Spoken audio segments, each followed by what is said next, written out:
Առաջին նամակը Տիմոթեոսին, երկրորդ գլուխ։ Արդ ամեն բանից առաջ խնդրում եմ, որ աղոթք, խնդրանք, պաղատանք, գոհություն մատուցեք բոլոր մարդկանց համար, մանավանդ թագավորների ու բոլոր նրանց համար, ովքեր իշխանության գլուխ են կանգնած, որպեսզի մեր կյանքը վարենք խաղաղությամբ ու հանդարտությամբ,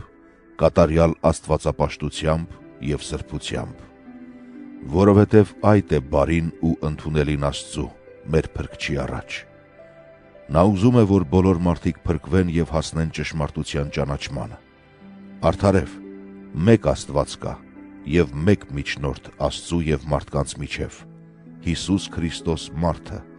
որն ինքն իրեն տվեց որպես փրկագին բոլորի համար։ Սա եղավ վկայությունն իր ժամանակների, որի համար ես կարգվեցի քարոզիչ և առաքյալ, ճշմարիտ եմ ասում Քրիստոսով և չեմ ստում, հեթանոսների ուսուցիչ հավատով և ճշմարտությամբ։ Ուզում եմ, որ ամեն տեղ, երբ տղամարդիկ աղոթեն, վեր պարզեն մաքուր ձեռքեր, առանց բարկության և երկմտության։ Նույնպես և կանայք իրենց թող զարդարեն խոնարհության զարդերով, ամոթխածությամբ և պարկեշտությամբ, զարդարվեն ոչ թե մարգարիտով ընդելուզված ոսկյա հյուսքերով կամ պճնազարդ զգեստներով, այլ բարի գործերով,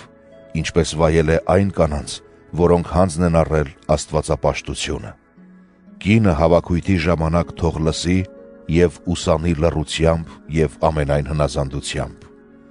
Թույլ չեմ տալիս, որ կին արարածը ուսուցանի տղամարդուն կամ հեղինակություն բանեցնի նրա վրա, այլ թող լուռ մնա, որովհետև նախ Ադամն ստեղծվեց և ապա Եվան։ Եվ Ադամը չխաբվեց, այլ կինը խաբվեց և հանցանք գործեց։ Բայց և այնպես նա էլ կփրկվի որդեծնության համար,